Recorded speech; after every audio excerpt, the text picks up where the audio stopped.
Today we're talking about how to prepare and send your Pro Tools sessions out to a mix engineer. So I wanted to make this video because I have a lot of people asking me on how they can send me their Pro Tools sessions for me to mix. And they always have a lot of questions. So the idea for this video is for me to create a guideline for you to follow for you preparing your sessions to send out to either me to mix or another engineer. I do want to say that these guidelines work for any DAW, so you can look at this as a universal guideline for preparing your sessions, okay? So this is nice when, engineers accept sessions because then you don't have to export all of your tracks individually and send them. It's a lot easier this way. So that's the idea of this video. And if you guys want to learn the proper way to prepare and then send your Pro Tools sessions out to a mix engineer, stick around after this introduction.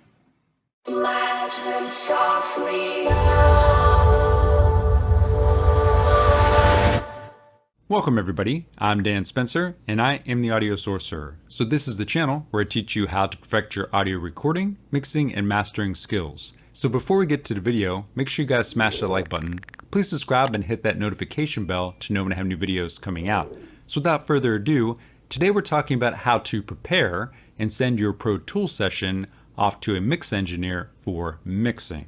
So I broke the process down into 3 steps with several sub-steps underneath each of them. And it's important that you follow all of these steps because when you send your project off to a mix engineer, they don't want to be digging through it trying to figure stuff out, all right? You need to make sure everything is in order first. You have to look at it this way. They're running a business and time is money. If you're wasting their time, they're essentially losing money. They want to be able to mix your song as quickly as possible to essentially maximize their profits, but of course, produce the best possible result for you. So in the end, if they can mix your song as quickly as possible and produce the best results for you, then everybody is happy, okay? And only you can actually do the first step right, all right? They can't do that for you. So this video is to help you achieve that first step for them, all right?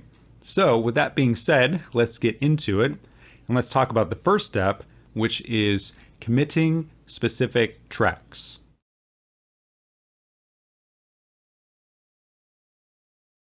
All right, so the first step is committing tracks that have specific effects, instruments, amp simulations, etc. on them. Basically a sound that the mix engineer is not going to be able to recreate, all right? So for example, if I go over to some instrument tracks here, this one here, it says verse ARP, I'm using a plugin called Anna 2. Now, there's no guarantee that the mix engineer is going to have this plugin. So I want to actually commit this track so that this sound is printed, all right? So to commit a track, we simply just have to right click on it here and go to commit, and it's going to launch this window. Now, I do want to say, before you do that, make sure you don't have any other effects on the inserts, all right? We don't want to have EQ, we don't want compression, we don't want saturation, we just want the actual sound. The engineer is going to apply all that stuff to it, all right? So if you look at the settings here, this is exactly how you want to have it set when you commit a track, okay? We don't care about automation, we don't care about the sends, etc., all right? I mean, I guess if you have any specific automation you wrote in for it, then, maybe you can put it in there. But otherwise, these are the exact settings I would use. And then simply hit OK. And it's going to commit the track here. And what's going to happen is it's not going to get rid of this track here. It's actually going to just put it over into your track list and hide the original. So that's cool. So you can kind of call it non-destructive editing. So we got our new track here, and that's basically all it takes to commit a track. And you want to do that for, again, your virtual instruments, for your amp sims.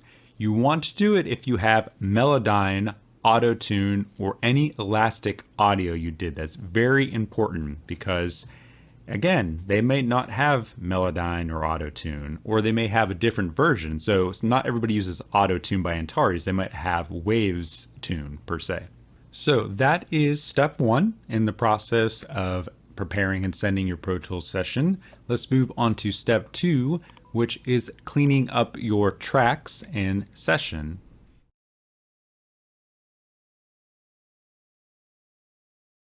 Alright, so for step 2, the first thing you want to do regarding track cleanup is to make sure that you name your tracks and name them with names that make sense. So if you look down here, all of my yellow tracks here are drums. Now don't worry about color coding, your engineer will take care of that in the way that he wants to. But regarding names, you'll see that I have kick 1, kick 2, kick 3, snare 1, snare 2, hi-hat, toms, cymbal 1, cymbal 2. These names all make sense to pretty much everybody. So you want to make sure you're naming your tracks in simple terms like that, all right? So after you name your tracks, you want to make sure on your edit window here, if you have audio tracks, let me see if I can find some here. You want to make sure you cut out any space in between them that have noise in them. So let's just pretend like this audio here, this is at the beginning of the song, and there's no actual music playing here, and there's no actual, the song doesn't start basically. So I would want to essentially highlight all this and cut it out like this and get rid of it. So you want to make sure you do this in your track and cut out all the empty space so your engineer doesn't have to deal with that, because they might not deal with that. It's not necessarily their job. So you could get back a mix that has some, you know, clicks and pops in between your places where the vocalist isn't singing, because again, it's not the engineer's job to get rid of that. That's not what you are paying him to do. You're paying him to mix it, okay? So make sure you clean up all the empty space in your audio tracks, okay? Next, make sure you hide, let me go back to the mix window here, hide or delete any unused tracks. For example, I know I'm not using this MIDI 1 track here, so if I click on it here, if I right click actually, and I go to hide and make inactive. This is very important. Make sure you do hide and make inactive, because if you hide it, it's actually still active and will play audio. And then the engineer is going to be like, where is this audio coming from? I don't see the track, okay? So make sure you do hide and make inactive, and you'll see that it makes a track disappear and it is inactive and it will not play any audio, okay? So definitely do that. And then after that, you want to make sure, we'll go back to the edit page here, that you are consolidating your tracks. So you saw that I got rid of this here, but we were pretending that that actually had some noise in it. But essentially what you want to do, and I recommend doing this here, I'm going to zoom in. We want to go to the end of the song. So right now this song's not complete, but we'll pretend this is the end of the song. So I would highlight this here, like this, to the very beginning. And then we can go up to, let's see where it's at, I believe it's edit, and go to consolidate clip, or you could do Alt-Shift-3. Let's click this here. And then it makes it all the way through, okay? And the reason we want to do this is we don't want to have all these little chopped up clips like this here, because that's essentially some clips that could be missing in the session that you send over. Now, that doesn't happen often, but it could happen.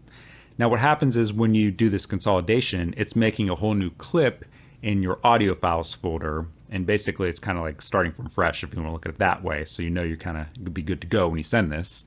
And I just definitely recommend doing this. It's a lot cleaner looking and it looks a lot better, okay? And this is what it would look like if you were exporting your tracks and then sending them, and then the engineer was loading them into his session, okay? I'm going to undo that for now since this is an active session. Next, you want to combine your tracks. And what I mean by that is, for example, I have chorus 1 vocals and chorus 2 vocals here. They're on separate tracks, okay? Your engineer does not want to have all the vocals on separate tracks, okay? Maybe it's okay if you have the chorus vocals on a separate track and the verse vocals on a separate track, but don't have verse 1 on a separate track, verse 2 on a separate track, verse 3 on a separate track, etc. Okay? Maybe do the verses on a separate track, do the choruses on a separate track, and maybe do the bridge on a separate track. Really try to consolidate the vocal tracks for the engineer. It will make it a lot easier for him. And think about that for the other tracks too. If there's any way you can consolidate them so he has less tracks to work with, that will make it a lot easier for him. Okay? And then we also want to remove processing, okay? If you have any EQ, compression, saturation, stuff like that, for example, I got mix hub on here, remove all of this, okay? He's going to remove it, so there's no point in keeping it. Again, you have already printed your specific effects that have to be in the session, like your virtual instruments, your amp sims, your melodyne, your auto-tune in step 1. So that stuff is good to go, but we don't want EQs and compression, okay? So get rid of that so you can start fresh when you get your session, okay? And the very last part of this is, we'll go back to the edit window here. Please don't normalize your clips, okay? If you don't know what that means, great, because then you're not going to do it. If you do know what it means, just don't do it, all right? Just leave your clips as is. I actually do clip gain when I start mixing, so I will take care of that, how I like it to be, and then everything will be good to go. So that is everything in step 2. So let's move on to the last step, which is step 3, and that is essentially zipping up your session and preparing to send it off to the mix engineer.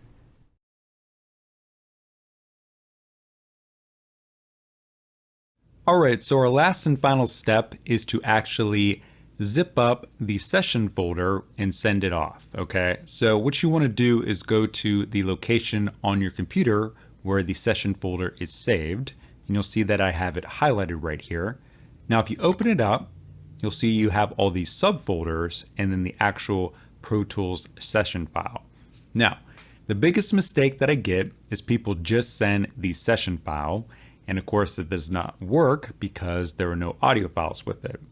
Now, something you may want to do also is check and make sure your audio files folder has audio files in it, because I have received session folders that did not have audio files in the audio files folder. So it's good to just double check and make sure that you did not save them elsewhere on your computer, okay?